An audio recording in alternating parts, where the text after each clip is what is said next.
Si vous voulez savoir si quelqu'un comprend vraiment l'évolution, posez-lui simplement cette question étrange. Pourquoi les excréments sentent-ils mauvais? Ouah. Oh là là. Parce que ce sont des bactéries, je suppose. Probablement le microbiome. Des déchets. Oui, des déchets intestinaux. La nourriture que nous mangeons. À cause de tous les produits chimiques. Les paix ne sentent pas toujours mauvais. Donc oui. C'est une autre question. Tu trouves vraiment que ça sent mauvais? Oui, je pense que oui. Oui. À ton avis, comment ça sent pour les mouches? Genre les mouches. Elles aiment ça, elles adorent ça. Les animaux adorent les choses qui sentent mauvais. Ouais. Ils y sont attirés. Le caca sent bon pour les mouches parce qu'il est plein de nutriments. Elles l'utilisent comme nourriture. Mais il est aussi plein de bactéries qui peuvent être mortelles pour les humains. La vraie raison pour laquelle le caca sent mauvais, c'est que si quelqu'un trouvait ça agréable, il tomberait malade, mourrait et ne transmettrait pas ses gènes. Après tout, c'est la survie du plus apte.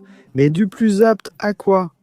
Je veux dire, la plupart des gens pensent que la sélection naturelle concerne la survie de l'individu le plus apte. Un individu. Un individu. Un individu. Un animal. Animal. Donc c'est un individu. Oui. Ce qui a du sens. Je veux dire, les individus les mieux adaptés à leur environnement ont plus de chances de survivre et donc une probabilité plus élevée de transmettre leurs gènes. Il en découle donc que chaque individu devrait faire tout ce qu'il peut pour survivre et se reproduire. C'est-à-dire, il devrait être égoïste. Mais si c'est vrai, alors comment expliques-tu ceci? Les abeilles ouvrières piquent les prédateurs pour protéger la ruche. Même si cela peut leur coûter la vie, les ouvrières femelles sont stériles et ne peuvent donc pas se reproduire. Mais quoi qu'il en soit, elles consacrent toute leur vie au service de la colonie jusqu'à leur mort.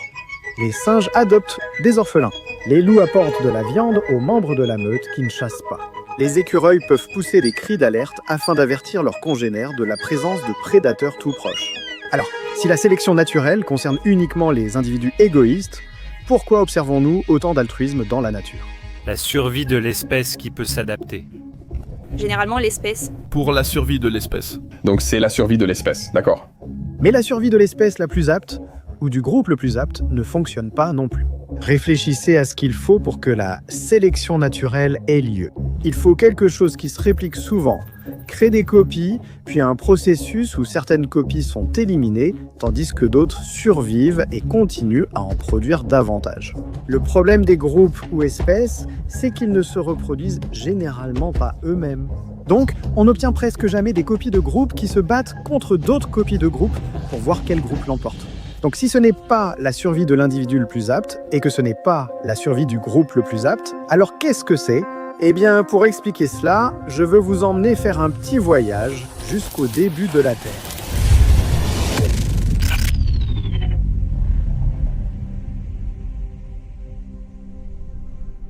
Là où nous sommes maintenant, il n'y a rien. Eh bien, pas vraiment rien, mais rien d'intéressant. Il n'y a que des choses simples comme ces bulles. Celle-ci pourrait être une molécule de dioxyde de carbone ou bien du cyanure. Nous ignorons leur nature, mais savons que ces composés sont très simples. Donc pour l'instant, ce ne seront que des formes flottant dans notre vide. En fait, une grande partie de ce que nous allons rencontrer au cours de notre voyage ici ne sont que des hypothèses. L'histoire ancienne de la Terre reste en grande partie mystérieuse, gardez-le à l'esprit. Parfois, nos formes reçoivent un surplus d'énergie venant d'un rayon ultraviolet ou d'une source chaude proche. C'est la première grande amélioration de notre vide. L'énergie excédentaire permet à nos formes d'interagir. La plupart du temps, cette interaction ne mène à rien. Mais parfois, ces formes peuvent se combiner en composés plus complexes. Voici un exemple simulé simple où nous n'avons que 4 formes rouges. Pour l'instant, ce sont toutes des particules individuelles, mais à chaque étape, disons qu'il y a 10% de chances que les 4 se combinent en une seule mégaforme rouge. Imaginez maintenant que cette mégaforme est instable. À chaque étape, il y a 95% de chances qu'elle se désagrège en 4 petites formes. Si on ajoute plus de ces formes rouges dans le mélange, vous remarquerez qu'elles se rassemblent rarement. En moyenne, une mégaforme n'existe qu'environ 10% du temps. Mais si on réduisait les chances que les mégaformes se dissolvent à seulement 1%, le vide serait soudainement rempli par elles. Ce fait suggère une loi importante qui régit notre vide, la loi de la stabilité. Les formes instables disparaissent, les stables perdurent. Maintenant, regardez ce qui se passe si nous accélérons cela de façon spectaculaire, peut-être quelques années par seconde, voire même quelques millions. Nos formes reçoivent constamment des impulsions d'énergie aléatoires et se combinent pour former des composés plus complexes. La plupart des tentatives échouent et se désagrègent, mais de temps en temps, par pur hasard, on obtient un composé qui est plus stable que les formes dont il est constitué. Cela ne se produit pas parce que les formes veulent construire des structures plus complexes. C'est simplement que ces configurations sont plus favorables dans l'environnement. Quand ces composés complexes deviennent assez abondants, ils peuvent aussi se combiner, rendant notre vide toujours plus complexe. Et un jour, par accident, cela provoque la formation d'une forme extrêmement unique, une forme avec une propriété spéciale. Voyez-vous, ces gouttes attirent simplement d'autres gouttes similaires de l'environnement. La goutte rouge attire toujours les vertes, la violette attire toujours les jaunes. Et petit à petit, toutes ces gouttes attirent leurs opposés jusqu'à ce que leurs homologues s'emboîtent soudainement à côté de la forme d'origine. Maintenant, cette forme fait la même chose. Les gouttes vertes attirent les rouges, les jaunes attirent les violettes, jusqu'à ce qu'une autre forme s'emboîte. Cette nouvelle forme est identique à l'originale. Ce qui vient de se passer spontanément, c'est la réplication. Une forme est devenue deux. Ceci marque la naissance du premier réplicateur. Nous ignorons l'apparence exacte de ce réplicateur. Il se pourrait que ce soit une seule molécule autonome ou un groupe de molécules qui travaillaient ensemble pour se répliquer. De nombreux débats existent sur ce sujet, alors représentons le réplicateur par un personnage. Qu'en pensez-vous? Parfait. Gardez à l'esprit qu'il ne s'agit toujours que d'une molécule inerte, sans aucune intention ni but. Vous pourriez penser que les chances de formation du réplicateur étaient très faibles. Mais dans notre vide, où nous disposons de centaines de millions d'années, ce qui pourrait nous sembler impossible devient pratiquement inévitable. Et le fait est que le réplicateur n'a besoin d'apparaître qu'une seule fois. Une fois présent, il utilise les composés simples de l'environnement pour se répliquer bien plus vite. Et donc, il fait cela jusqu'à ce qu'il remplisse entièrement notre vide. C'est du moins ce qu'on pourrait attendre. Mais une faille existe dans le processus. Voyez-vous, lors de la conquête du vide par le réplicateur, une de ses copies fait une erreur. Un rayon ultraviolet égaré peut le frapper lors de la réplication, où le réplicateur utilisait un élément inapproprié. En conséquence, ce qu'il nous reste, c'est une nouvelle forme, légèrement différente de son parent. Ses propriétés pourraient aussi varier légèrement. Cette erreur pourrait être nuisible. Par exemple, elle pourrait rendre la copie moins stable. Cela pourrait être bénéfique en rendant la copie meilleure pour se répliquer. Ou cela pourrait être neutre, ne changeant pas le réplicateur de manière significative. Ceci marque l'étape finale dans notre vide, la mutation. De nombreuses espèces de réplicateurs occupent désormais le vide. Et ce qu'ils font, c'est qu'ils se répliquent eux-mêmes. Le problème, c'est qu'ils ont tous besoin des mêmes ressources limitées. Et ainsi, notre vide se transforme en champ de bataille. Alors, quel réplicateur l'emportera? Quelle propriété le vide favorisera-t-il? Eh bien, essayons de simuler ce qui se passe. Si vous voulez exécuter vos simulations ou héberger votre code, pensez à Hostinger, notre sponsor du jour. Disons que vous vouliez suivre l'actualité scientifique au quotidien. Filtrer manuellement des milliers d'articles pour trouver les histoires clés serait presque impossible. Mais Hostinger automatise facilement ce processus. Vous pouvez utiliser N8N pour automatiser des tâches, mais il vous faut un hébergement. Et l'endroit le plus simple, le plus économique et le plus sécurisé pour héberger des workflows N8N, c'est un serveur privé virtuel, ou VPS, de chez Hostinger.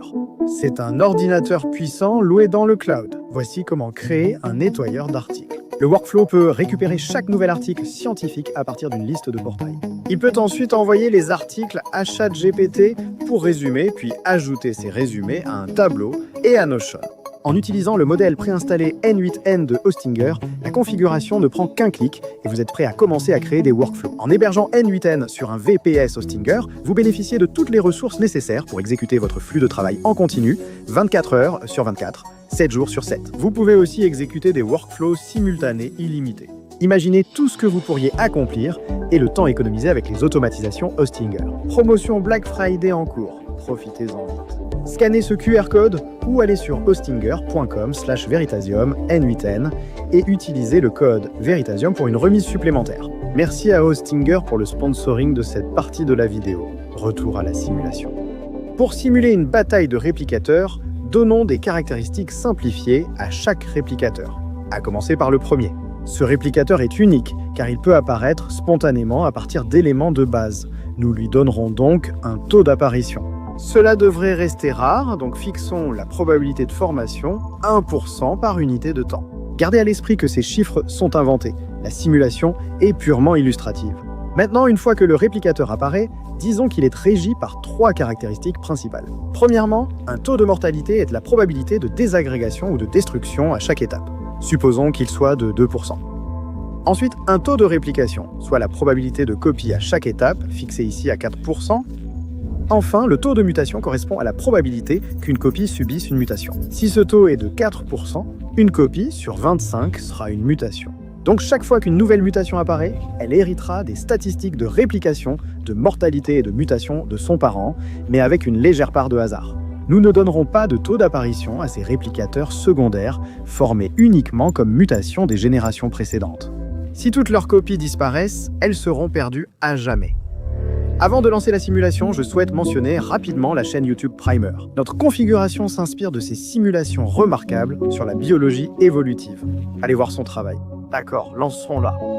Le graphique à droite montrera comment les populations évoluent, et cette boîte à gauche affichera une tranche du vide avec tous les réplicateurs gagnants dans les bonnes proportions. Vous pouvez voir comment le premier réplicateur apparaît puis disparaît immédiatement, car il est simplement mort avant d'avoir eu la chance de se répliquer. C'est pas grave. Le réplicateur original peut être recréé à partir de petites masses et reviendra donc un jour. Cette fois, il commence à décoller. Vous pouvez aussi voir qu'il a engendré quelques mutations, mais elles ont du mal à suivre. Mais finalement, des mutations supérieures apparaissent et commencent à se répliquer plus rapidement que l'original. Vous voyez que presque toutes croissent exponentiellement, ce qui n'est pas réaliste. Il manque la pièce finale à notre simulation, les ressources limitées qui devraient finir par s'épuiser. On peut simuler cet effet en ajoutant un facteur de ressources au taux de réplication de chaque espèce. Ce facteur dépend du nombre total de réplicateurs dans le vide n, que nous divisons aussi par un facteur d'encombrement arbitraire, C. Ce dernier définit le nombre maximal de réplicateurs autorisés dans le vide.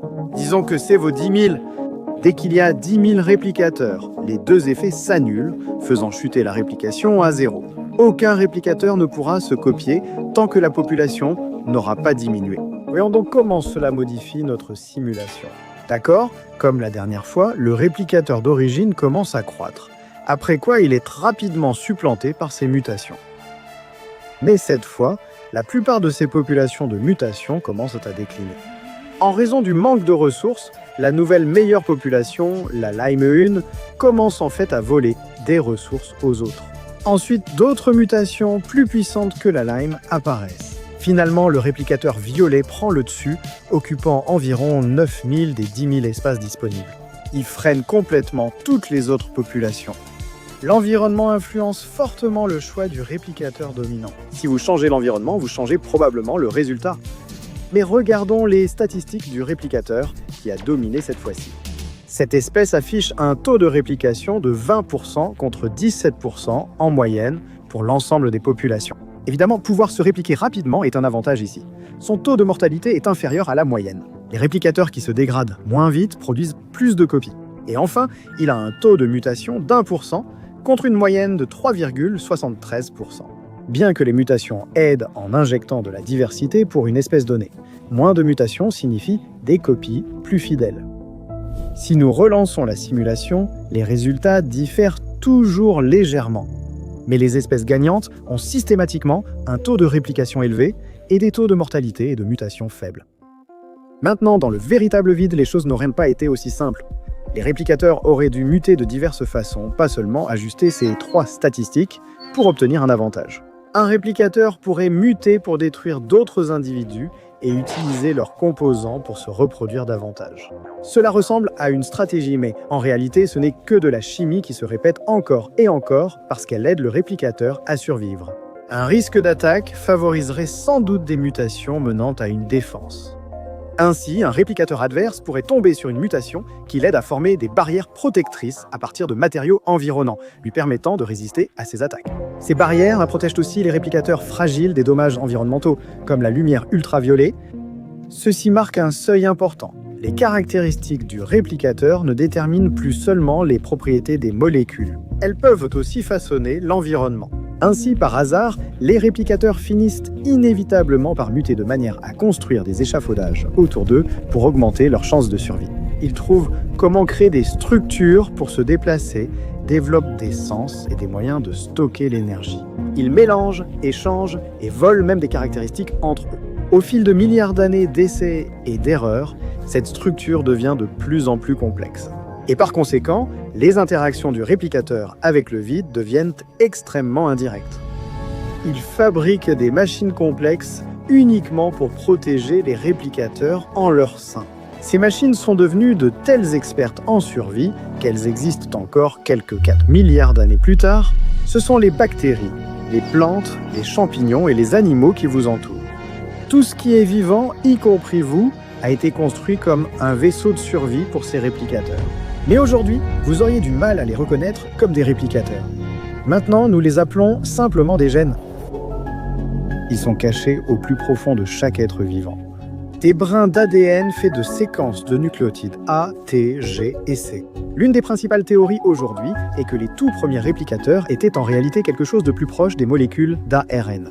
Mais avec le temps, cela a dû évoluer vers un système plus stable de stockage de l'information, l'ADN et les protéines que nous utilisons aujourd'hui.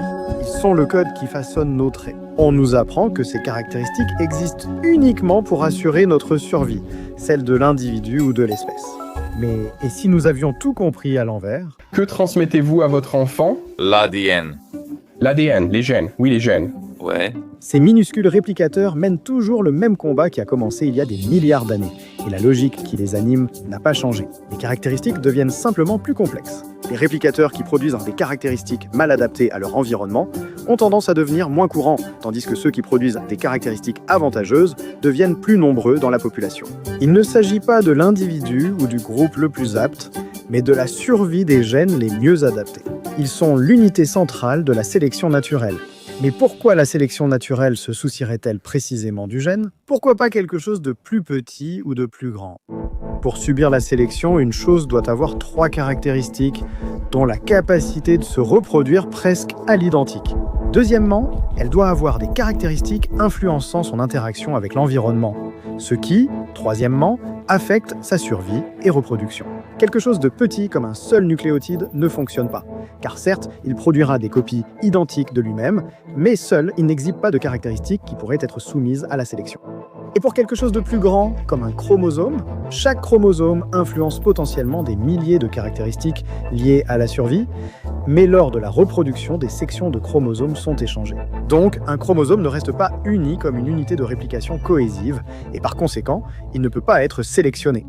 Un gène se trouve entre les deux. C'est une portion d'ADN assez longue pour influencer un caractère et assez stable pour être copiée fidèlement aux générations suivantes. C'est pourquoi le gène constitue l'unité de sélection naturelle.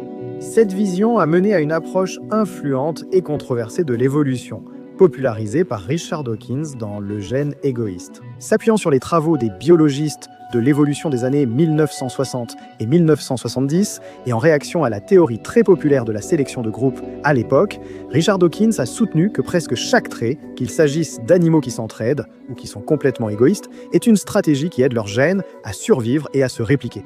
Les gènes favorisant leur survie se propagent le plus, même au détriment d'autrui.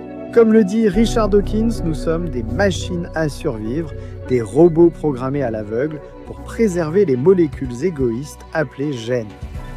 Maintenant, vous pourriez penser que ce cadre n'est pas si révolutionnaire que ça. Je veux dire, prenez par exemple les manchots empereurs en Antarctique. Ils hésitent à sauter dans l'eau jusqu'à ce qu'ils soient sûrs qu'il n'y a pas de phoques aux alentours. Quel gène pourrait aider un manchot à survivre ici ? Si les gènes du manchot le rendent timide, il attendra qu'un autre plus audacieux teste l'eau. Ainsi, le manchot risque moins d'être mangé et a plus de chances de survivre, se reproduire et transmettre ses gènes de timidité. Ici, on peut voir soit les gènes de timidité aidant le manchot, soit le manchot aidant ses gènes. Les deux approches fonctionnent. Y a-t-il vraiment un avantage à adopter le point de vue du gène?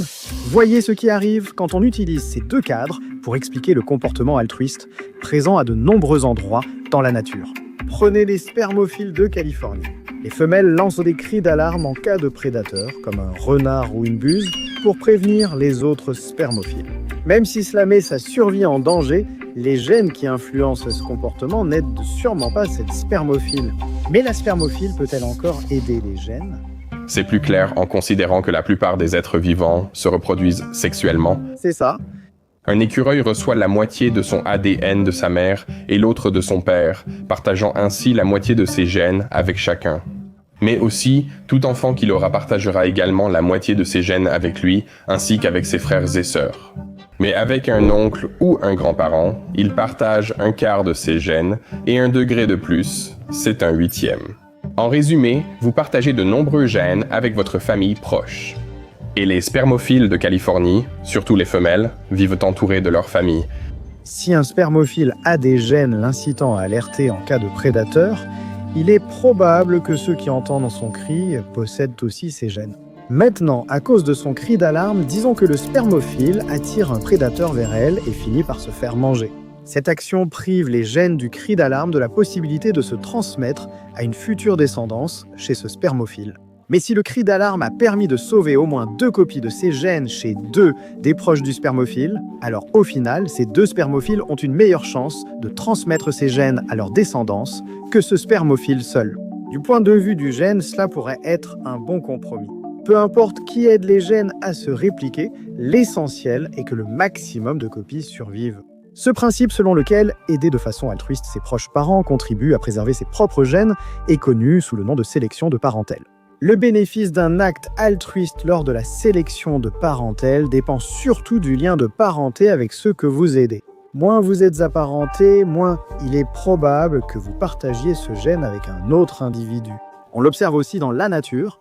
Les écureuils mâles qui ne vivent pas près de leurs proches ne donnent presque jamais de cris d'alerte. Maintenant, il y a une grande question à laquelle cette vision centrée sur les gènes doit encore répondre.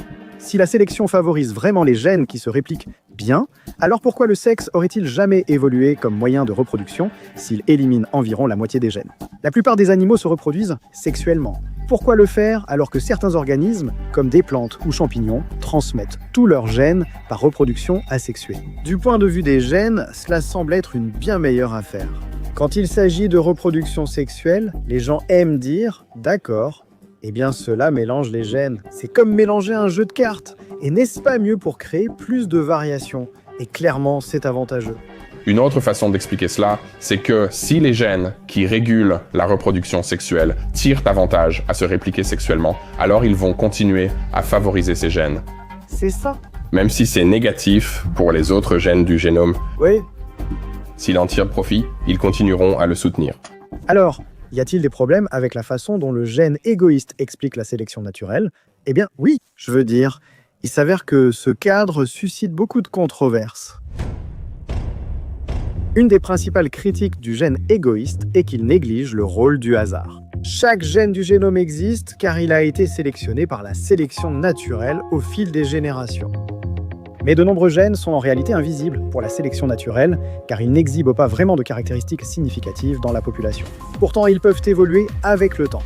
Imaginez 20 poissons des cavernes aveugles, 10 aux yeux verts et 10 aux yeux bleus. Puisqu'ils sont aveugles, nous supposerons que la couleur de leurs yeux n'a aucune incidence sur leur survie. Donc, ces caractéristiques sont transmises purement par hasard. Pour la prochaine génération, sélectionnez un poisson au hasard du premier groupe et faites-le se reproduire. En répétant cela 20 fois, vous obtenez une seconde génération. Par hasard, une couleur dominera, sans doute. Et si vous répétez ce processus encore et encore pendant de nombreuses générations, il se peut qu'une couleur finisse par dominer complètement. Ce n'est pas qu'elle soit meilleure, mais à cause de l'échantillonnage aléatoire. Ce changement de fréquence des variantes génétiques s'appelle la dérive génétique. Cela se remarque surtout dans les petites populations et pour les traits non éliminés par la sélection naturelle. Mais cela ne s'applique pas seulement aux gènes silencieux. Même lorsque les gènes présentent des caractéristiques significatives, il y a une chance que la dérive génétique l'emporte sur la sélection naturelle et qu'un gène moins adapté se répande dans la population simplement par hasard. Regardez en arrière notre bataille de réplicateurs. Si nous lançons notre simulation suffisamment de fois, il arrivera que le gène gagnant ne soit pas celui dont les caractéristiques maximisent sa propre survie. Ici, la population gagnante a un taux de mutation supérieur à la moyenne, simplement par hasard. Et le taux de mutation moyen est également plus élevé que la valeur de départ. Ce sont des exemples simplifiés, Mais il y a un débat en cours sur la part de l'évolution réellement due à la sélection naturelle et celle qui relève du hasard. Une autre critique du gène égoïste porte sur l'implication du terme égoïste. Cela suggère que les gènes ont une volonté et comprennent les conséquences, mais ce n'est qu'une métaphore, tout comme les présenter comme des personnages rendait l'histoire plus captivante. Évidemment, les molécules ignorent leurs actions. Elles ne décident pas de se répliquer ni de conspirer pour surpasser les autres. Elles obéissent simplement aux lois de la physique. Donc ce qui peut ressembler à une intention n'est en réalité qu'une chimie simple qui fonctionne bien et se propage. Mais peut-être que la critique la plus évidente et la plus facile à comprendre, c'est que tout ce cadre est une simplification excessive. Et c'est vrai, les gènes sont plus complexes qu'on ne le pensait. Un gène ne correspond pas simplement à un trait. Un gène influence plusieurs traits et un trait dépend de plusieurs gènes. Certains gènes sont inclus dans d'autres et certains inhibent ou activent d'autres gènes. Et puis il y a aussi des gènes qui ne semblent rien coder du tout, ce qu'on appelle l'ADN non codant. Nous avons encore beaucoup à apprendre sur les gènes, sans parler du fait que l'environnement lui-même, comme la température ou la quantité de nourriture disponible, influence aussi la façon dont différents gènes s'expriment. Les gènes sont bien moins déterministes qu'ils n'en ont l'air. On pourrait donc penser qu'un gène seul a rarement un effet assez fort pour être influencé directement par la sélection naturelle. Mais peu importe à quel point la voie est complexe. Si un gène a un effet mesurable sur sa propre survie et sa réplication, il sera soumis à un certain degré de sélection naturelle. Et bien sûr, toute la théorie est une simplification, mais toute théorie ou cadre de la nature l'est. Et ce que nous abordons dans cette vidéo est une version encore plus simplifiée de ce cadre.